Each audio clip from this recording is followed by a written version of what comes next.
बाघ को मगरमच्छ की पीठ पर चढ़ाया गया और जैसे ही मगरमच्छ नदी के बीच पहुंचा, वह रुक गया। बाघ डर गया और चिल्लाया, मुझे डुबाना मत, मुझे किनारे ले चलो। मगरमच्छ बोला, तुम्हारी शक्ति पर तुम्हें बहुत घमंड है, लेकिन जब पानी में फंसते हो तो डरते हो। बहुत समय पहले की बात है। एक घने जंगल के पास एक शांत नदी बहती थी। उस जंगल में 3 अलग अलग स्वभाव के जीव रहते थे। एक बाघ जो बलशाली लेकिन बहुत लालची था, एक लोमड़ी जो बहुत चतुर और चालाक थी, और एक मगरमच्छ जो न केवल ताकतवर था बल्कि समझदार और निष्पक्ष भी था। बाघ जंगल में सबसे ताकतवर जानवर था, लेकिन वह सोचता था कि जंगल का राजा होने के नाते बाकी जानवरों को उसके लिए खाना लाना चाहिए। उसने अपने इस लालच को पूरा करने के लिए लोमड़ी से दोस्ती कर ली।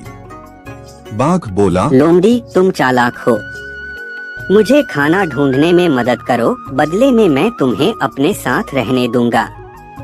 लोमड़ी ने सोचा, अगर बाघ मेरा रक्षक बन जाए तो मैं जंगल में आसानी से रह सकूंगी, लेकिन मुझे इसे नियंत्रण में रखना होगा।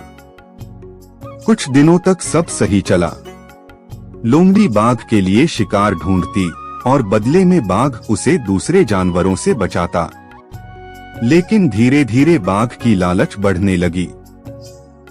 वह अब रोज बड़े शिकार की मांग करने लगा और लोमड़ी पर गुस्सा भी करने लगा। लोमड़ी परेशान हो गई।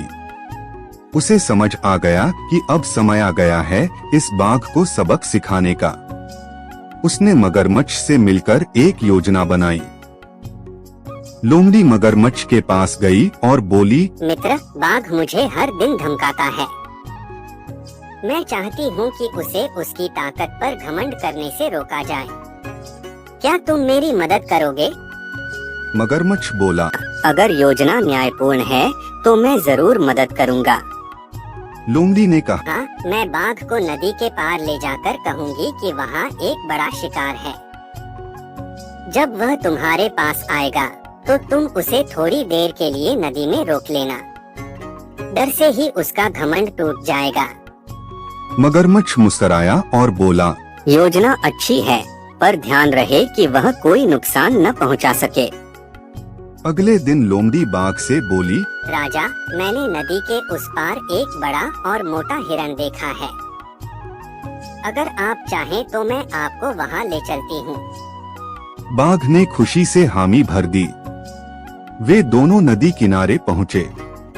मगरमच्छ पहले से तैयार था। बाघ को मगरमच्छ की पीठ पर चढ़ाया गया और जैसे ही मगरमच्छ नदी के बीच पहुंचा, वह रुक गया। बाघ डर गया और चिल्लाया, मुझे डुबाना मत, मुझे किनारे ले चलो। मगरमच्छ बोला, तुम्हारी शक्ति पर तुम्हें बहुत घमंड है, लेकिन जब पानी में फंसते हो तो डरते हो। यही जीवन का सच है। बाघ कुछ नहीं बोल पाया। सबक और बदला। अंत में मगरमच्छ ने बाघ को किनारे छोड़ा। वहाँ लोमड़ी उसका इंतजार कर रही थी। लोमड़ी बोली, अब समझ में आया, केवल ताकत से कोई बड़ा नहीं बनता। जब तक समझदारी, संयम और सहयोग नहीं होता, तब तक जंगल का राजा बनना बेकार है। बाघ शर्मिंदा हुआ। उसने लोमड़ी और मगरमच्छ से माफी मांगी और वादा किया कि आगे से वह खुद शिकार करेगा और किसी पर दबाव नहीं डालेगा।